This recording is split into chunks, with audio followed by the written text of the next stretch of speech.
Al Jazeera Podcasts.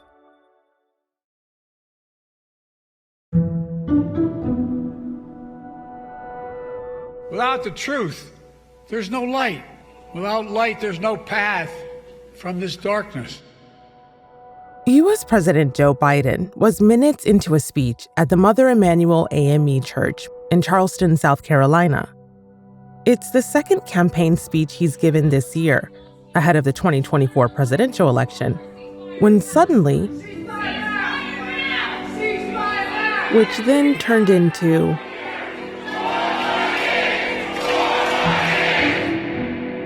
Biden is facing dissent from every direction.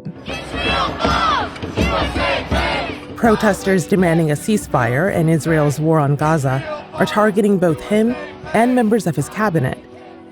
And inside the administration, things are just as messy. The Israel-Hamas war is setting President Biden at odds with American voters, his own supporters, and members of his own administration. All of that's colliding as his foreign policy comes increasingly under scrutiny. We have breaking news to report. As we speak right now, U.S. and U.K. airstrikes are targeting Houthi positions in Yemen. So what does that look like for the people behind the president? I'm Malika Bilal, and this is The Take.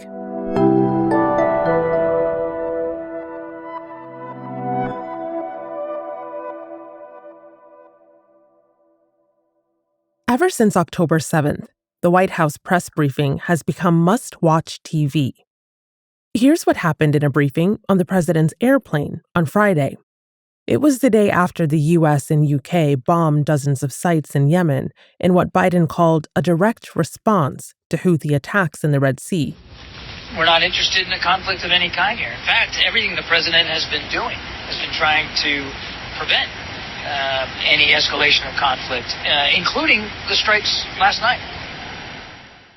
The concerns are serious, and now they're escalating. But before these particular strikes, we also saw a new genre of critique, like this video from TikToker Godiva Goddess. I'm not sure if you watched the White House press meeting yesterday, but baby, it was going down, okay? So Kirby was taking questions, okay? And everybody was asking their questions, but this woman in the green, she said, you know what? I like problems. I'm going to choose problems always. Kirby is John Kirby, the U.S. National Security Council Coordinator for Strategic Communications. And the woman in green is my colleague, Kimberly Halkett, Al Jazeera's White House correspondent. Something she said really struck me. She said, we're literally all telling you she's speaking for the people. That is my goal. This particular line of questioning from Kimberly came about a week before the U.S. and U.K. bombed Yemen. And it was about whether Biden's policies were escalating tensions in the region. Is that not being seen as a provocation? If you know that Iran sees that as a provocation, you take the action anyway. That's certainly turning things on their upside down, isn't it? I didn't set out for the John Kirby Red Sea exchange to be a viral moment.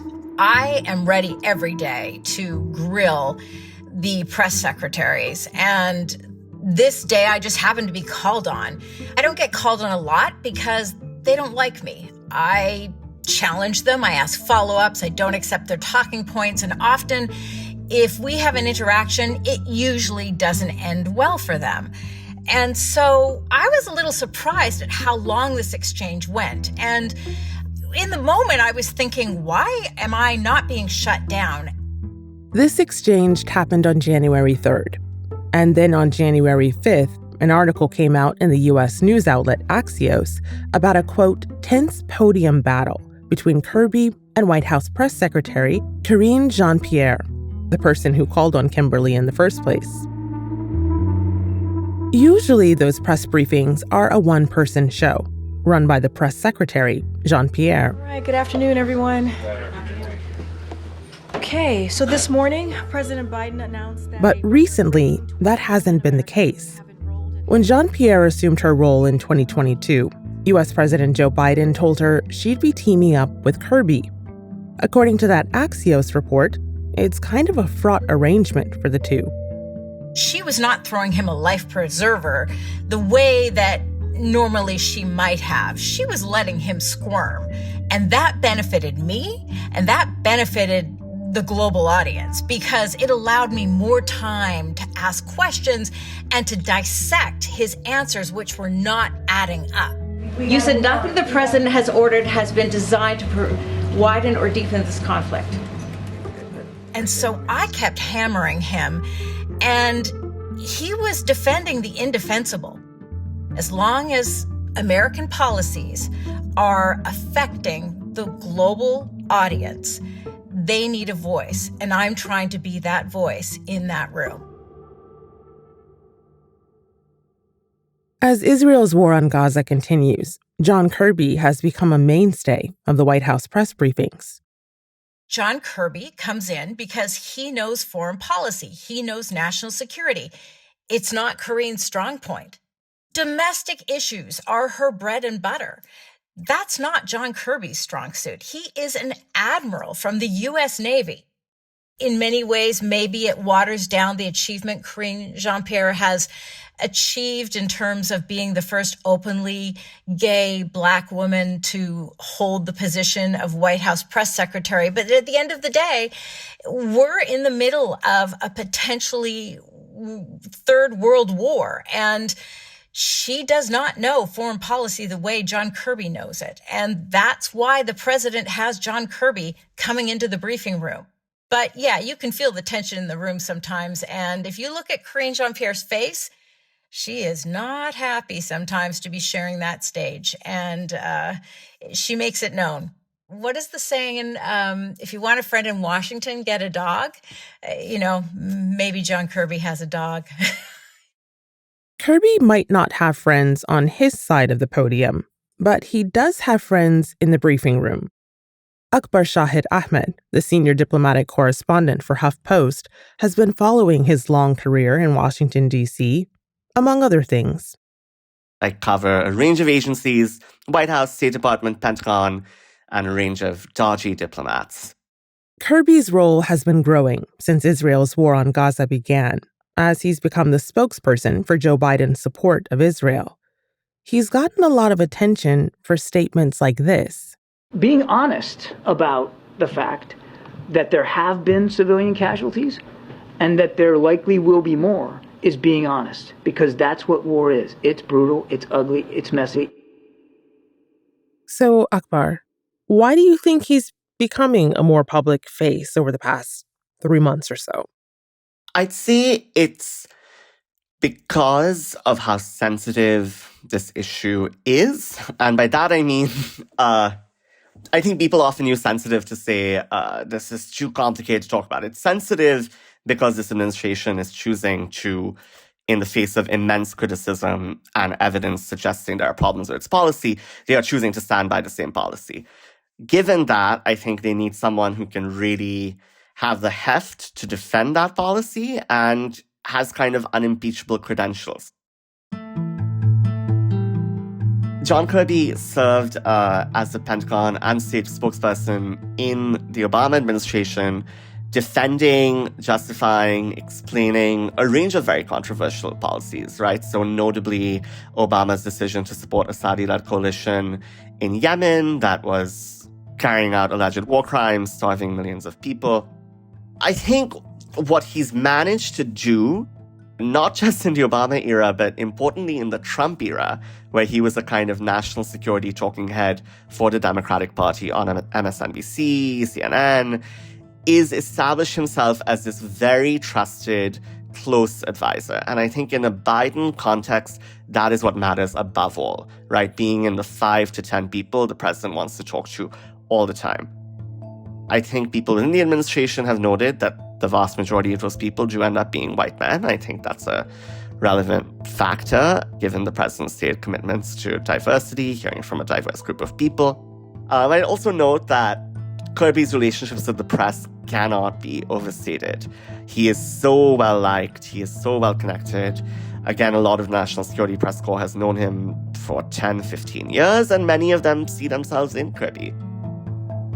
Kirby might be speaking in a language that Biden, as well as some of the White House press corps, understand, but he's also gotten a lot of flack online for some of his statements.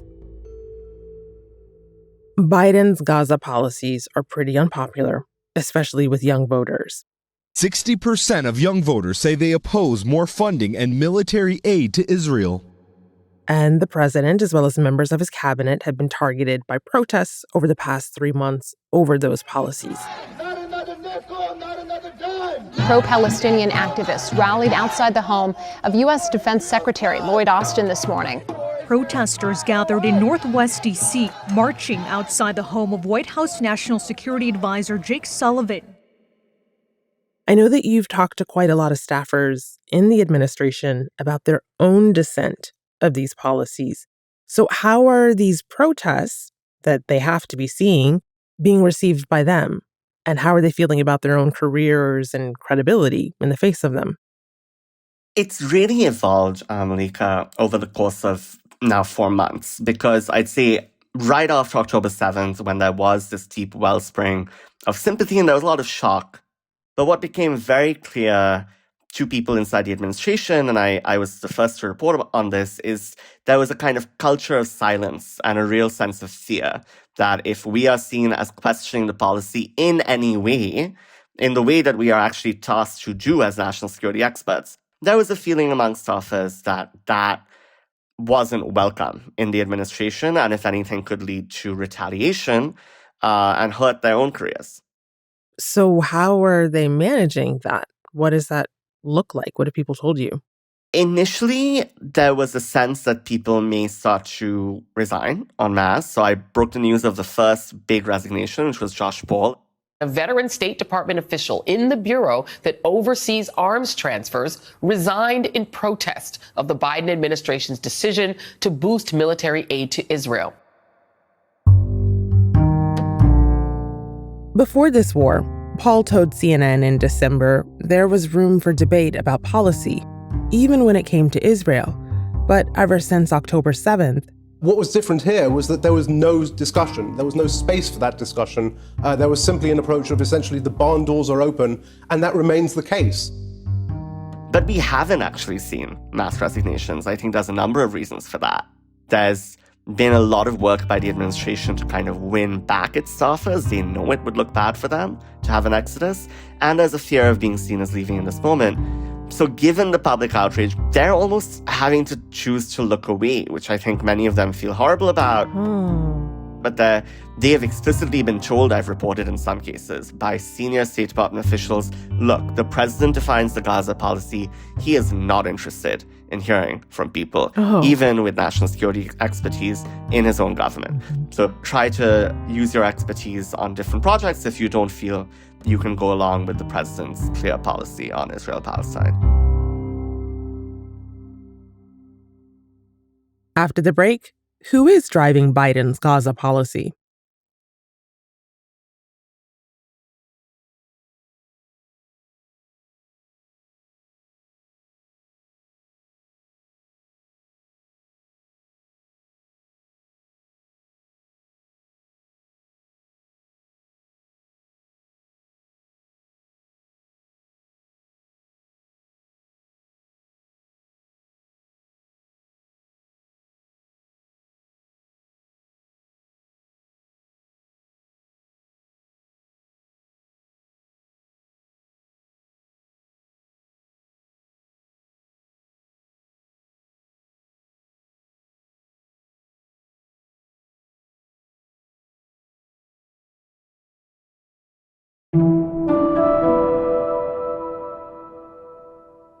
So, Akbar, one of the reasons why some career diplomats might be feeling sidelined, as you've reported, is because of a man named Brett McGurk. He's had some role in every White House administration since 2004. His position right now is White House coordinator for the Middle East and North Africa. And the headline of your piece about him calls him the, quote, deeply controversial White House advisor running the agenda on Gaza, end quote. I think it's critical to see McGurk as a product of post-2003, post-Iraq invasion U.S. foreign policy. We're a global power with global priorities, but this region is interwoven with important and vital American interests. This is a man whose entire job and his advancement in his career, his growing influence, has been in the context of that period. And he's not been someone who has questioned most of the assumptions of that period. If anything, he has doubled down on a lot of them, right? On the idea of a very intense U.S. presence in the Middle East. In terms of McGurk's relation to the Gaza crisis, is that he has prioritized a Saudi-Israel deal throughout the Biden administration, a deal that many Palestinians worry kind of pushes their concerns to the side and makes solving the Israeli-Palestinian conflict less of a priority. Why do you think that they would still be pushing this deal, often called a normalization deal, forward, even in the face of what we're seeing in Gaza? There's a number of reasons. I'm sorry to laugh. It's a question that's being asked, Malika, in Congress. It's being asked by people inside the administration. I can't tell you how many people are asking that question right now in Washington. I think for McGurk personally, it's the culmination of a lot of his thinking, which is that the one lesson he's taken from the post-2003 war and period is that he doesn't really support huge incursions of U.S. troops and U.S. influence. But the flip side of that is I want U.S.-friendly governments to be really dominant, regardless of what their populations might think, right? And regardless of what implications that might have. So for him, he feels he can kind of create some version of stability if Saudi and Israel become friendly. Biden ran on separating himself from Trump, but kept an administration official on who's been on in the Trump era, the Obama era, the Bush era. What does that tell us about how these things actually work? I think it tells us, I won't put in my own words, but one official said to me, quote, he's almost my example of why it's great to be a white guy, right, in the national security establishment. So this idea of continued failure and not being kind of pressured or questioned as a result of that, right, being able to move up and get bigger and bigger jobs, maybe because of likability, maybe because, apples pick apples. The president made repeated commitments to bringing in a more diverse national security staff, right? They love to talk about being the most diverse administration in history. But what this moment since October 7th has made people feel is an exacerbation of what they've been feeling for some months now. I had one person say to me, quote, the inner circle on these issues is not at all diverse. Does that completely explain the monstrous disregard for innocent Palestinian lives? No, but it's hard to think these things are entirely disconnected. What is the mood like? Are there any moments from interviews that have stuck with you? I'd say the mood it's one of not just frustration, but I'd say deep heartache among a lot of national security officials, almost shock.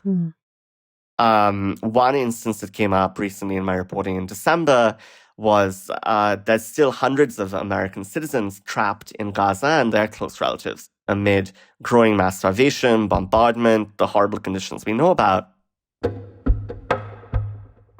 And State Department officials have actually been told they can't reveal to American citizens that Israel has blocked their relatives from exit lists. Wow. And they've even been told to tell American citizens, keep your family members where they are. It may be safer for them to stay there instead of trying to leave. No. Which is such an admission of, limited U.S. influence, but also to a lot of people, a lack of humanity.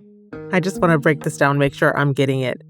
State Department staffers are being told by administration that when trying to get Americans who are stuck in Gaza out, that it actually would be safer to stay put because that border crossing is not safe. There's an admission that it's not safe, but not an admission that these are American citizens that we're ready to do anything for. Ready to. Is that right? Ready to and legally bound to. importantly, right? That is the law. It is the law that the US government has to do everything it can to help citizens out in situations like this, which is why, Malika, there are now multiple lawsuits by family members of Americans and Americans whose relatives are there, saying the government is derelict in its duty.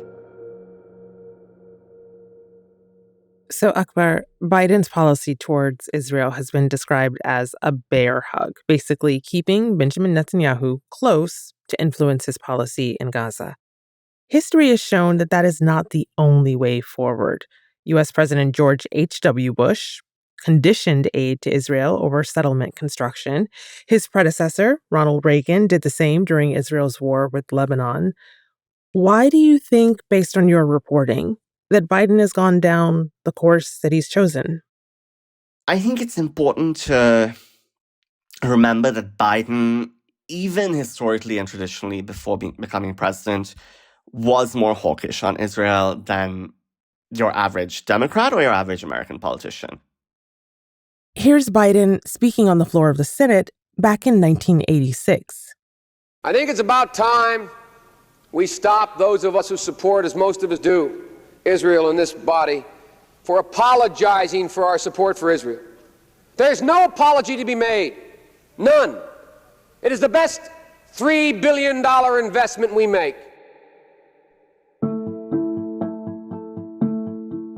I think post-October 7th, given the intense emotional reactions that seem to be driving the president and some of his staffers, and then given the really shocking and unprecedented situation in Gaza, just tensions are so high that I think even within the administration, people don't want to pick fights or don't know how to even have these conversations about changing the policy because everyone's backs are up and it's clear the president doesn't want to budge.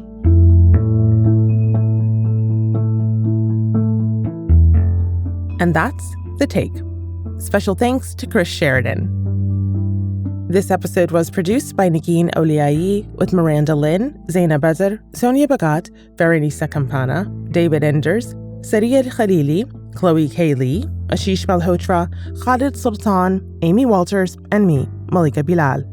Alex Roldan is our sound designer. Alexandra Locke is The Take's executive producer, and Nay Alvarez is Al Jazeera's head of audio. We'll be back.